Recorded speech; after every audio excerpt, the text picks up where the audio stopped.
dan salam sejahtera saya ucapkan kepada semua. Apa khabar? Saya amat gembira kerana anda semua dapat bersama-sama saya pada hari ini. Kita akan memulakan satu kembara yang amat istimewa. Satu pengembaraan untuk mendalami sebuah topik yang saya pasti sangat dekat di hati kita semua. Topik kita, peranan pelbagai pihak dalam memelihara budaya warisan. Saya, pensyarah budaya warisan anda, akan menjadi pemandu pelancong maya anda sepanjang penerokaan ini.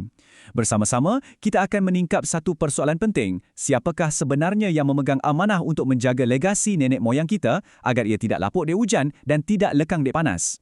Anda semua sudah bersedia? Baiklah, ayuh kita mulakan. Ini dia jadual perjalanan atau itinerary kembara kita. Kita akan singgah di 4 hentian utama. Pertama, kita lihat bagaimana warisan dipupuk sejak dari usia muda lagi. Kedua, kita akan bergerak ke era digital untuk melihat bagaimana inovasi memainkan peranan. Ketiga, kita akan fahami peranan pihak rasmi sebagai penjaga warisan. Dan akhir sekali, kita akan simpulkan mengapa legasi ini adalah tanggungjawab kita bersama. Baiklah, mari kita mulakan kembara kita di hentian yang pertama, warisan bermula dari muda. Di sinilah akar umbinya. Di sinilah benih-benih kecintaan terhadap budaya kita mula disemai, baik di alam persekolahan maupun di dalam kehangatan suasana keluarga di rumah. Peranan yang pertama sudah tentulah bermula di sekolah. Ya, budaya warisan memang disentuh dalam mata pelajaran seperti sejarah dan bahasa Melayu. Namun, pengalaman yang paling meninggalkan kesan selalunya datang daripada aktiviti co-curriculum, bukan? Cuba bayangkan betapa meriahnya pementasan tarian zapin atau inang di atas pentas. Betapa hangatnya semangat kesukanan semasa bertanding permainan galah panjang dan congkak. Dan betapa indahnya kita melihat rakan-rakan segak bergaya dalam pakaian tradisional masing-masing. Inilah cara pembelajaran menjadi satu pengalaman yang benar-benar hidup. Oh ya, bercakap tentang permainan tradisional, saya ada satu soalan untuk anda semua.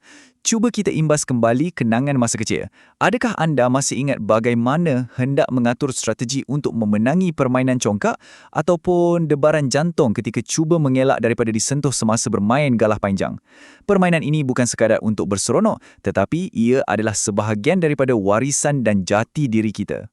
Selain sekolah, peranan kedua yang amat mustahak ialah asuhan daripada keluarga. Ibu bapa merupakan guru pertama kita. Merekalah yang membawa kita ke majlis-majlis perkahwinan di mana mata kita terpesona melihat segaknya baju Melayu lengkap bersamping dan bertengkolok. Merekalah juga yang mengajar kita bermain congkak atau waw di halaman rumah. Dan sudah pastilah, merekalah yang memperkenalkan kita kepada keenakan nasi lemak, ketupat, lemang dan rendang. Benarlah peribahasa Melayu ada menyebut, melenter buluh biarlah dari rebongnya.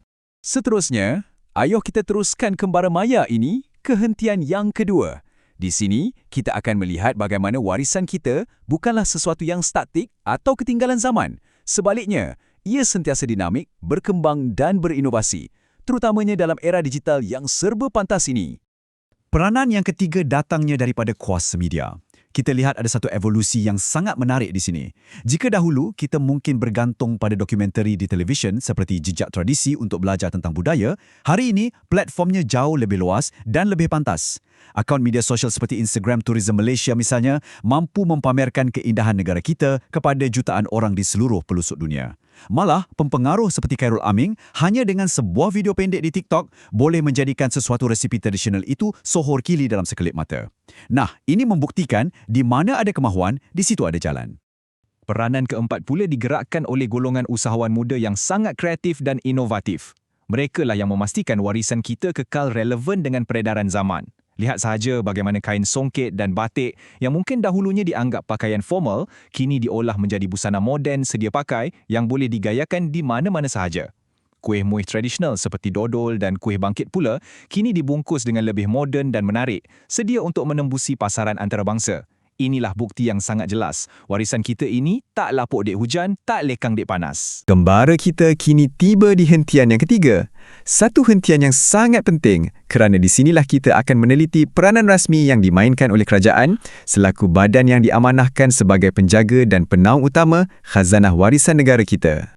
Peranan kelima adalah usaha pemeliharaan aset-aset fizikal warisan.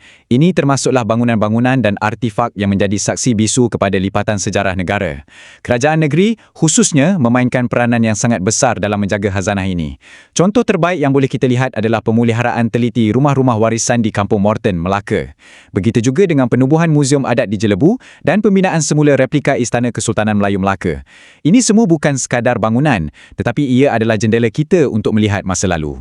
Seterusnya, peranan ke-6. Kerajaan juga secara aktif menghidupkan budaya kita melalui penganjuran pelbagai festival. Cuba anda bayangkan, gegak gempita paluan gendang di Festival Gendang Sarawak, keindahan wow yang berwarna-warni menari-nari di udara semasa Festival Wow Sedunia, ataupun aroma lazat yang membangkitkan selera di festival-festival makanan tradisional. Acara-acara inilah yang menjadi platform untuk kita semua, tanpa mengira kaum dan agama, untuk bersama-sama meraihkan dan menghayati kekayaan budaya kita. Peranan ketujuh ini pula adalah sesuatu yang mungkin kita lihat hampir setiap hari, tetapi jarang kita fikirkan impaknya.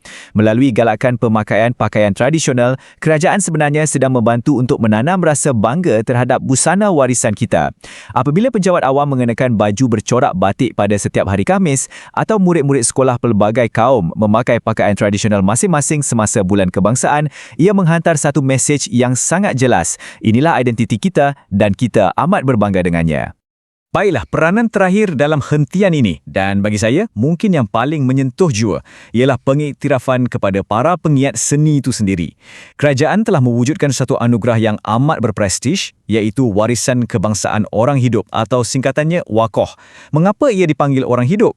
Kerana anugerah ini bukan diberikan kepada bangunan atau artifak, tetapi ia adalah suatu penghormatan tertinggi kepada individu-individu luar biasa yang seumpama perpustakaan bergerak yang telah mendedikasikan seluruh hidup mereka untuk memastikan seni budaya kita tidak akan hilang di telan zaman. Sehingga kini, seramai 27 orang tokoh hebat telah diisytiharkan sebagai warisan kebangsaan orang hidup oleh Jabatan Warisan Negara. Cuba kita fikirkan sejenak. Dalam sebuah negara dengan jutaan rakyat, hanya 27 orang individu sahaja yang telah mencapai tahap pengiktirafan setinggi ini. Angka ini mungkin nampak kecil, tetapi ia menunjukkan betapa eksklusif dan betapa tingginya penghormatan ini diberikan kepada mereka. Jadi, siapakah permata-permata negara ini? Antaranya termasuklah kartunis legenda yang karya-karyanya dekat di hati semua rakyat Malaysia, iaitu Datuk Lat.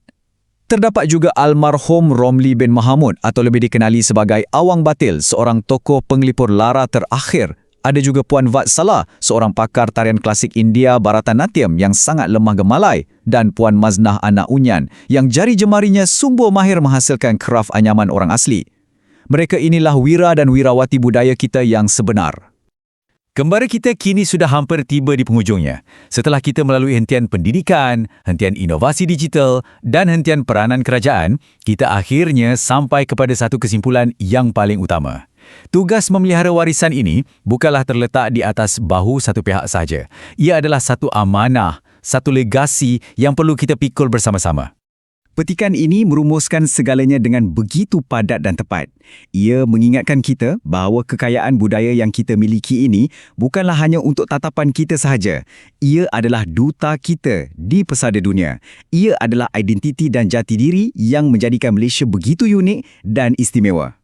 Jadi, sebelum kita mengakhiri Kembara Maya ini, saya ingin tinggalkan anda dengan satu persoalan untuk direnungkan.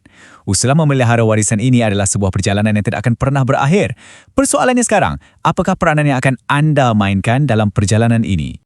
Ingatlah, setiap kali anda mengenakan sehelai baju batik, setiap kali anda mengajar anak atau adik bermain congkak, atau setiap kali anda berkongsi gambar kuih tradisional di media sosial, anda sebenarnya sedang memainkan peranan anda. Kerana apabila budaya warisan kita terpelihara, maka sejahteralah masyarakat kita. Terima kasih saya ucapkan kerana sudi menyertai Kembara Maya ini. Jumpa lagi!